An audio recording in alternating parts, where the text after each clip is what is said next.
Desejamos a todos uma boa noite, cumprimentar a nossa querida irmã Aurilene, cumprimentar também o nosso Fablinho, que está na técnica, cumprimentar os irmãos desencarnados aqui presentes, os nossos irmãos internautas.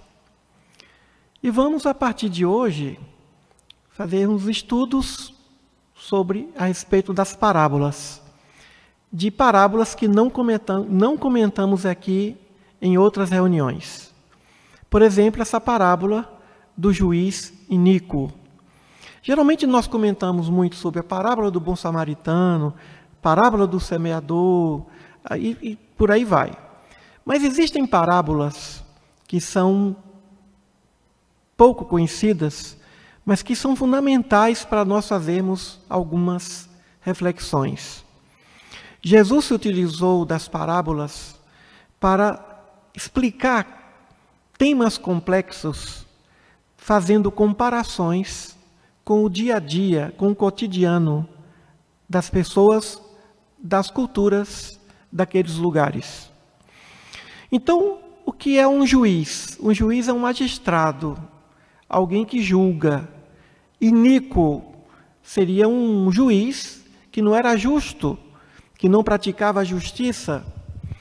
Então Jesus escolhe um homem forte dentro do ambiente social, que é o magistrado. E, em contrapartida, nessa parábola, vem uma mulher viúva.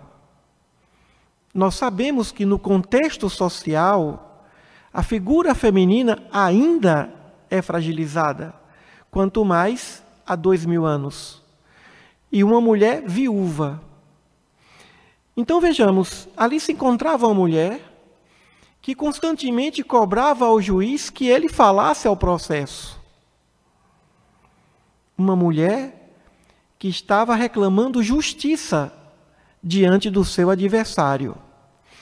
A parábola não diz, Jesus não diz quem seria esse adversário, já que o objetivo da parábola é a motivação para a oração e a persistência. Mas Jesus escolhe dois personagens.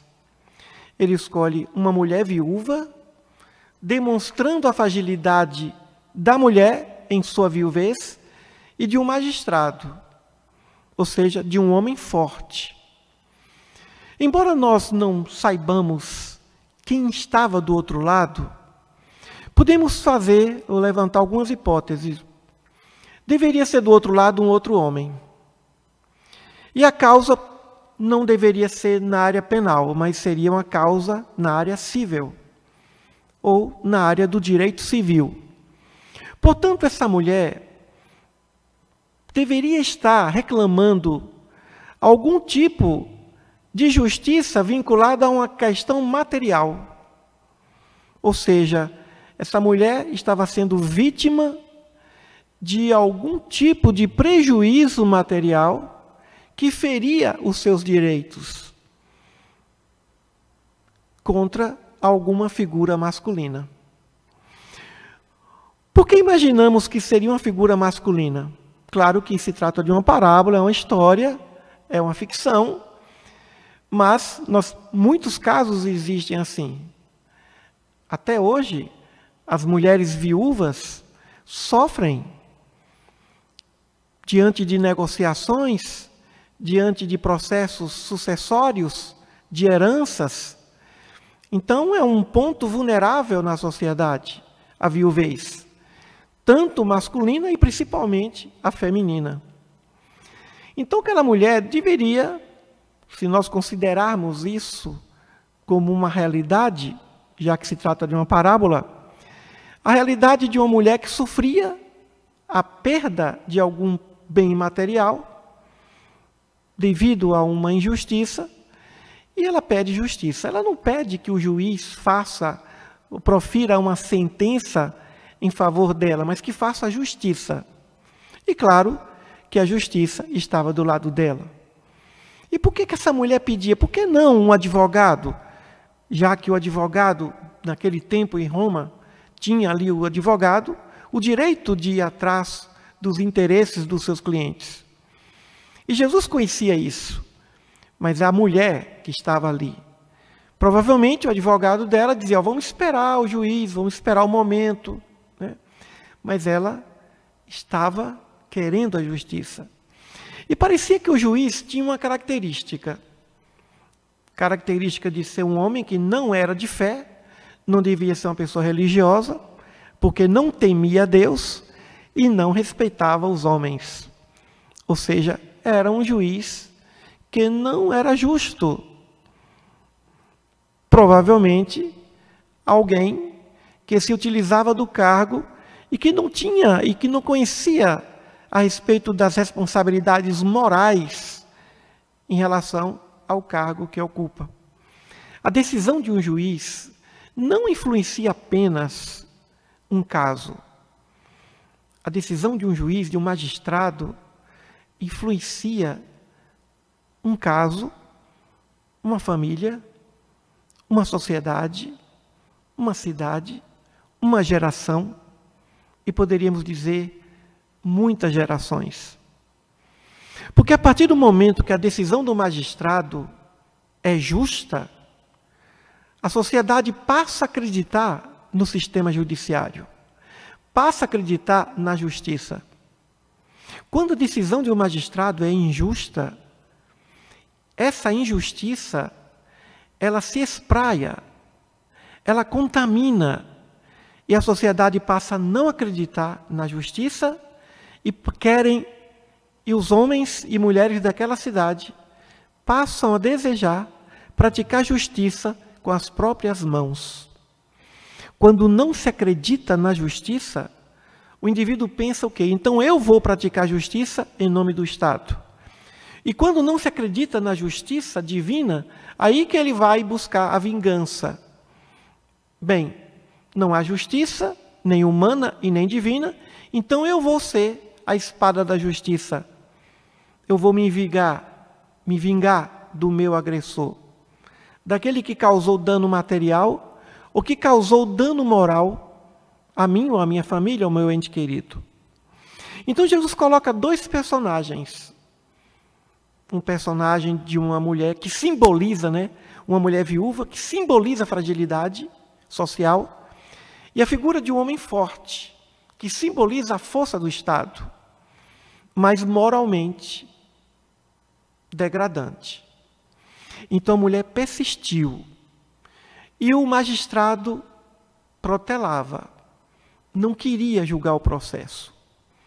Provavelmente porque ali iria interferir nos seus interesses. Até porque, sendo a mulher vítima de uma injustiça, o magistrado poderia estar em harmonia, em sintonia com o injusto que estava querendo tomar da mulher o que lhe era devido. Ou seja, o que aquela mulher merecia por direito. Então, mas chegou um momento que a mulher solicitou tanto, bateu tanto à sua porta, que o magistrado pensou, embora eu não tema a Deus, não respeite os homens, e me considere seguro no meu cargo, olha, eu vou decidir esse processo para que essa mulher me deixe em paz. Então, assim que ele pensou. Chega de ser importunado por essa mulher. E aí, evidente que o magistrado fez justiça. Porque se não tivesse feito a justiça, a mulher ia buscar essa justiça acima dele. E isso poderia chegar até o império, até o imperador. E certamente, imaginemos só, o imperador, que era o juiz maior, vê que o magistrado praticou uma injustiça. Então ele foi forçado a praticar justiça por causa do recurso que a mulher impetraria para que a justiça se estabelecesse.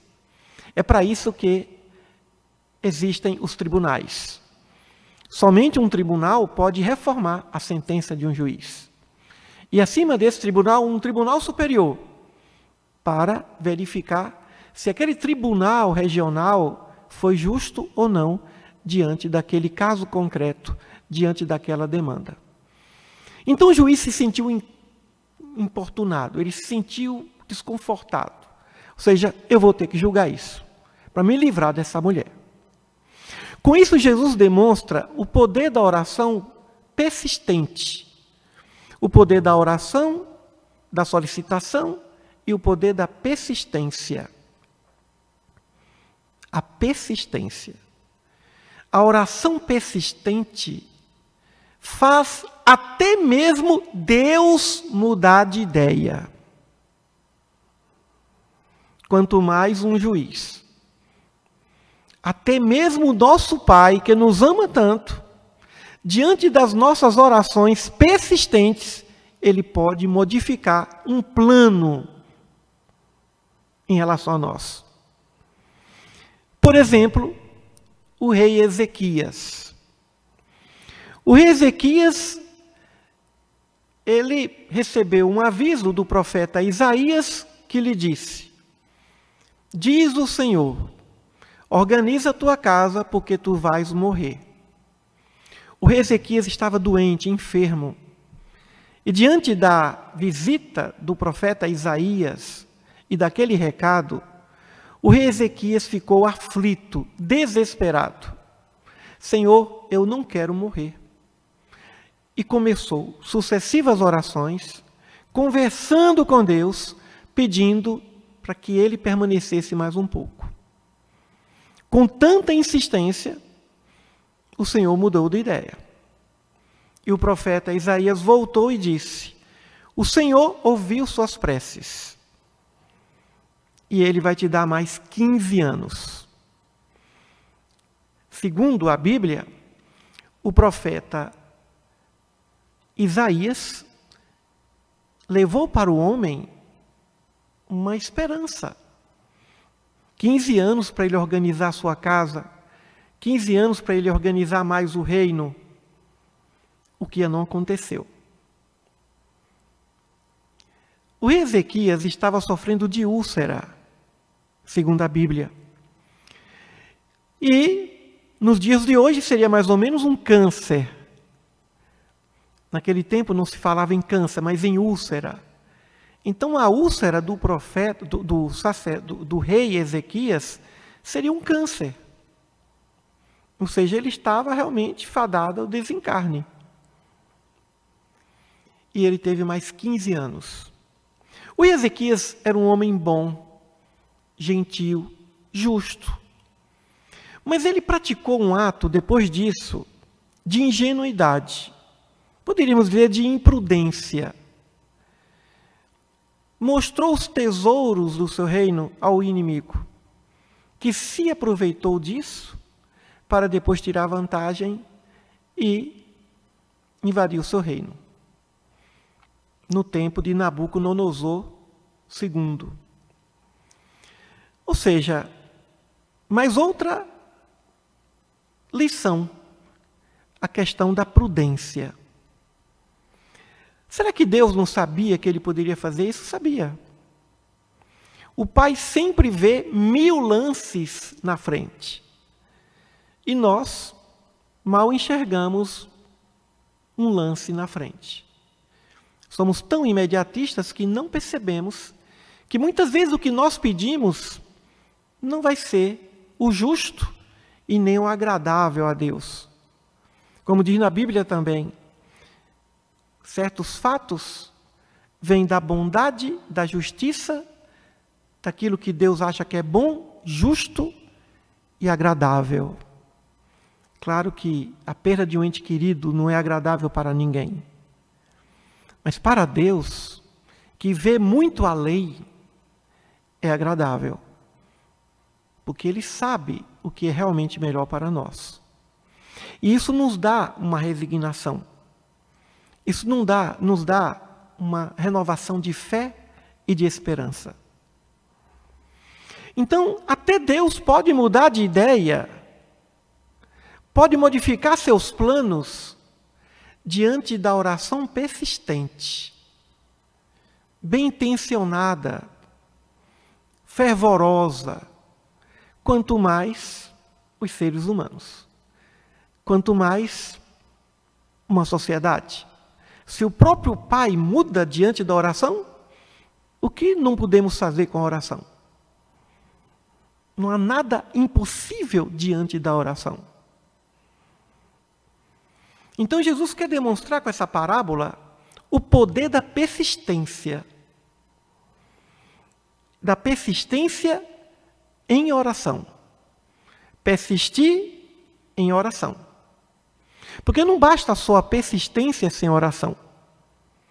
A persistência sem oração, ela pode insurgir como uma insistência desagradável. Mas aquele que persiste na oração, realmente, ele alcança o que ele quer. Se não nessa vida, mas na próxima, mas ele alcança o que ele quer. Por isso que Jesus, na oração do Pai Nosso, ao nos ensinar a orar, coloca assim: seja feita, Pai, a tua vontade, na terra como nos céus. Ou seja, mesmo nós tendo vontades, desejando certas coisas, mas que a tua vontade seja praticada, que ela seja imperada, que ela seja respeitada, porque a tua vontade é melhor do que a minha. E Jesus prossegue a parábola, dizendo que o homem fez aquilo devido à persistência da mulher e fez justiça. E Jesus perguntando: e como será a vinda do Filho do Homem? Ou seja, quando os ciclos começarem a se fechar, encontrará aí a oração? Ou seja, nós vivemos nossas vidas e os ciclos se abrem e se fecham. E quando o ciclo fecha, ciclo social, ciclo pessoal, individual, familiar, será que encontrará ali a oração, a fé? Então Jesus diz: se o juiz mau, iníquo, tirano, injusto, não resistiu à persistência da mulher, quanto mais o vosso Pai. O Pai vai nos atender. Mas é preciso que nessa oração, nesse processo, nós saibamos pedir a Deus. O direito nos ensina a pedir ao juiz, a petição. Como nós vamos pedir ao juiz? Como é que se pede ao juiz? A mulher não foi à casa do juiz para pedir, senão para julgar o processo. Não foi ela pedir a autorização do juiz, mas julgue o processo. Faça justiça diante do processo. Mas como é que um advogado pede? Primeiro, ele tem que saber para quem ele vai pedir. O juiz competente, qual é a sua jurisdição? Para quem eu vou pedir? Se a causa é na área estadual, por que vai pedir a um juiz federal? Se a causa está na área federal, por que vai pedir a um juiz estadual? Se é da área trabalhista, vai pedir a um juiz do trabalho. Se é da área eleitoral, vai pedir um juiz eleitoral ou um juiz militar. Então nós temos que saber a quem pedir. No nosso caso, vamos pedir a Deus. Vamos pedir a Jesus. Vamos pedir aos nossos anjos de guarda. Vamos pedir aos nossos espíritos amigos, protetores. Vamos pedir aos amigos encarnados. Vamos pedir a quem pode nos ajudar. Porque quando nós pedimos a quem não tem condições, esse pedido passa a ser um constrangimento. Então vamos pedir a quem pode. Será que fulano pode? Eu imagino que sim.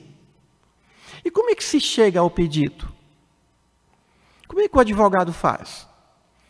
Identifica o juiz, o tribunal, depois ele vai identificar o seu cliente, dizer que ele tem condições de fazer aquele pedido, e ele vem no primeiro momento da petição, narrar os fatos. O que aconteceu? Tudo depende do fato, do ocorrido. Então, ele vai narrar os fatos. Depois dessa narrativa, o advogado vai fazer a sua fundamentação legal. Buscar na lei, na Constituição, na jurisprudência, buscar normas jurídicas que deem a ele sustentação diante do pedido, que vai ser feito depois. Então, fundamente legalmente. Até para pedir a Deus, Senhor, eu estou pedindo com base na tua lei, com base no que o Senhor já falou. Depois da fundamentação legal, vem a fundamentação doutrinária. Buscar autores que deem sustentação ao fundamento legal. Olha, o autor tal diz isso. Na nossa oração, Senhor, aconteceu isso com fulano, e foi assim que se solucionou esse caso, que é semelhante ao meu. Claro que Deus sabe tudo, mas conte para ele, Senhor, aconteceu isso com fulano, com Beltrano, e a solução foi essa. Será que não pode também vir essa solução para mim? Então nós temos a fundamentação legal, temos a fundamentação doutrinária, e agora temos a fundamentação das provas. Meus amigos, o juiz depende de provas, o promotor depende de prova e o advogado depende de prova. O delegado depende de provas. Sem provas, não dá para convencer o Estado a respeito do seu direito. Provavelmente aquela viúva, o que ela queria, ela provou. Não se faz justiça sem provas. O juiz não vai inventar provas.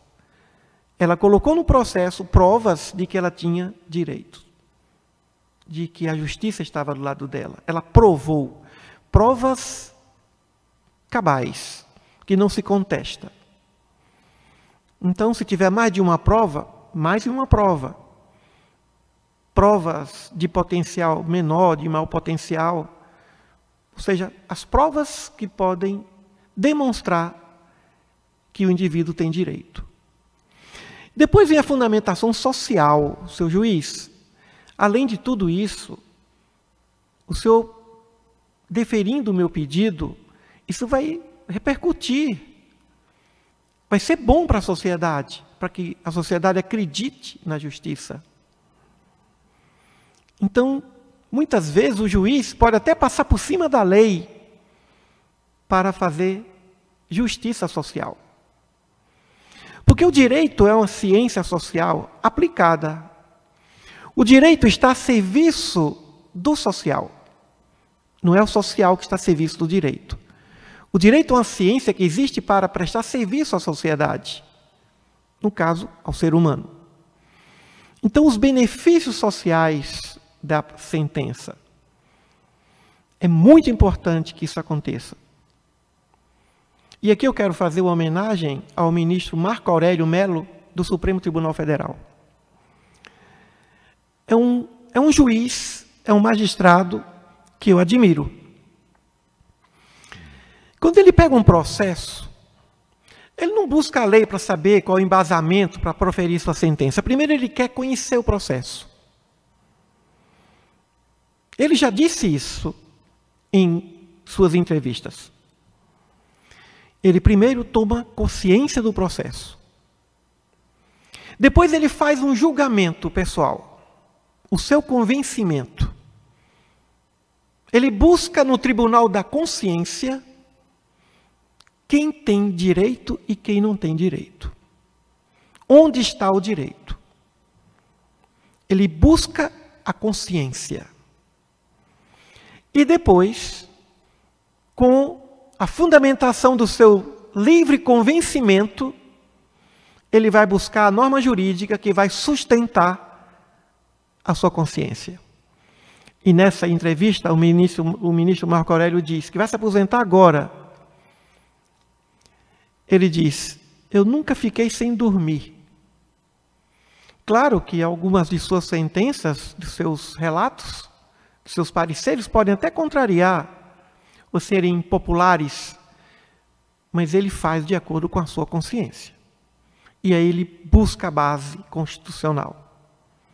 Então, ele coloca a consciência até acima da própria Constituição Federal, já que ele, como ministro do Supremo, defende a Constituição, mas ele, como alguém que tem um senso de responsabilidade consciencial, percebe que os valores morais estão acima dos valores, inclusive constitucionais. Que sugestão para os nossos magistrados.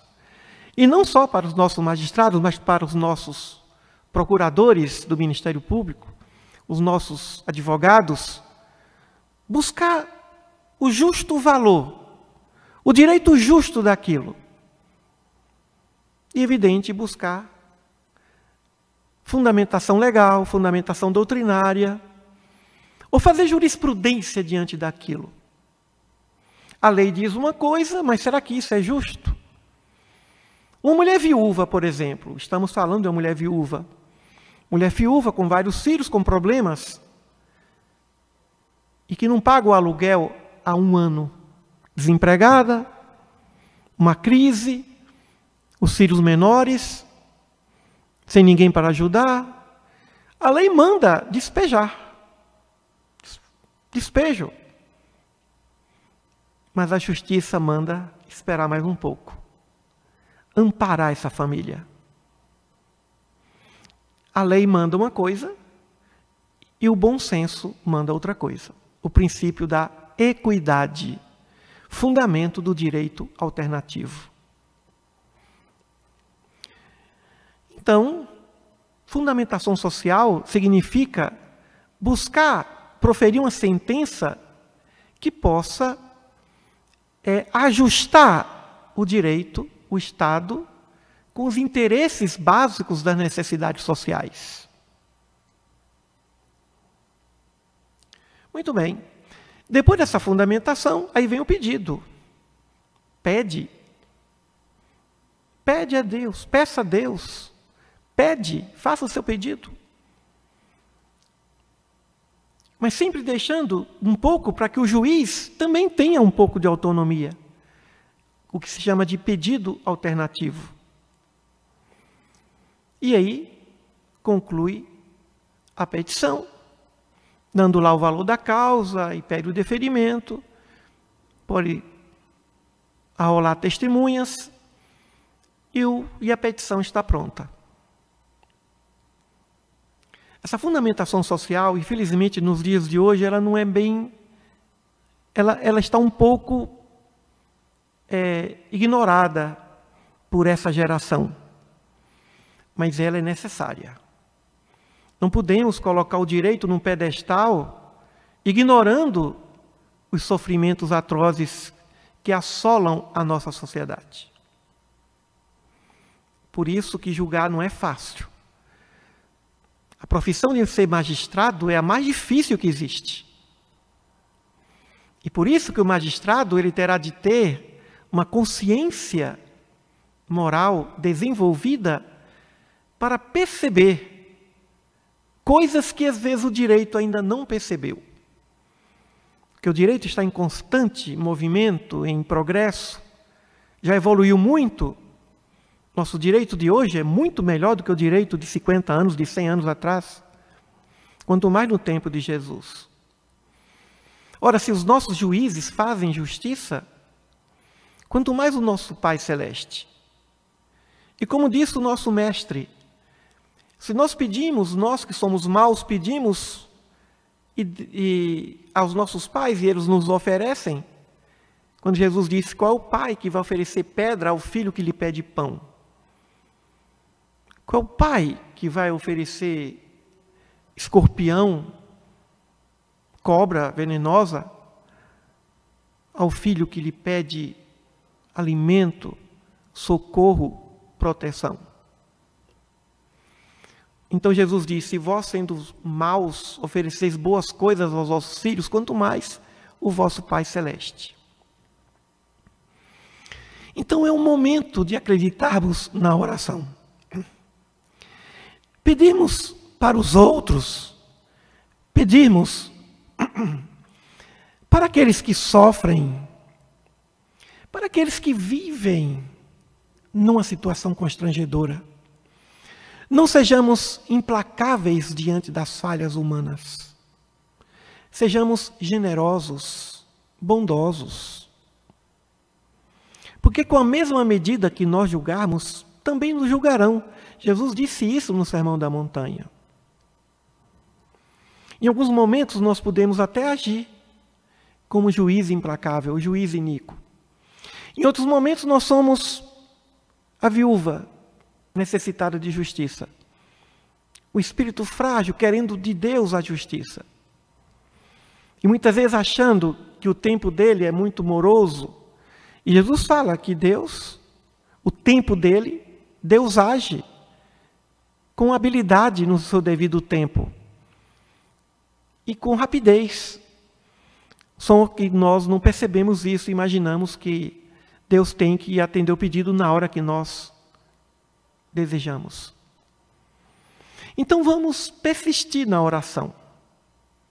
Não vamos desistir, até porque Deus também não desiste de nós. Ele não nos convida apenas uma vez. São muitos os chamados e poucos escolhidos, mas os chamados permanecerão.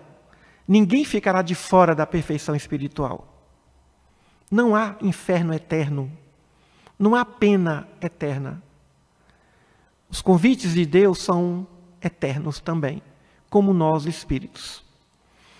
Vamos insistentemente pedir e sempre dizer a Ele que Ele julgue o que seja para nós justo e que seja feita sempre a vontade dEle. Mas aí alguém pode dizer, mas se vai ser sempre feita a vontade dEle, para que eu vou pedir? Porque sempre é a vontade dEle. Mas muitas vezes a vontade dEle se flexibiliza diante das nossas vontades, até para que nós aprendamos que a vontade dEle é melhor do que a nossa. Muitas vezes o Espírito vem à Terra e pede todo tipo de sofrimento. Senhor, chega lá no plano espiritual, eu quero passar por isso, quero passar por aquilo. O Espírito, não, você não vai suportar. Não, mas eu vou suportar, eu quero. Então os espíritos, instrutores, os organizadores das nossas evoluções encarnatórias, eles concedem também, você quer, então vai. E aí o indivíduo chega aqui e não suporta. Então, muitas vezes tem que desencarnar para aprender a pedir a coisa certa. Muitas vezes, os espíritos superiores nos dão oportunidades porque nós insistimos. Mas nos alertam. É como aquele médico que prescreve um medicamento e avisa, tem efeito colateral. Será que você suportaria o efeito colateral desse medicamento? Não, eu vou tomar. Então tome. Então temos que saber escolher a profissão, a família, a vida social. As nossas escolhas são fundamentais, até para que Deus possa nos ajudar. Mas tomemos cuidado com o que nós pedimos a Deus. Porque muitas vezes Ele nos oferece coisas que não temos como fazer bem feito. Foi o caso do rei Ezequias. Pediu, ele deu 15 anos, e ele depois percebeu que talvez fosse aquele momento, o momento certo de desencarnar. Então vamos desconfiar até quando nossas orações são atendidas. Deus me deu isso porque eu mereço. Olha, eu pedi, Ele deu. Bem, cuidado.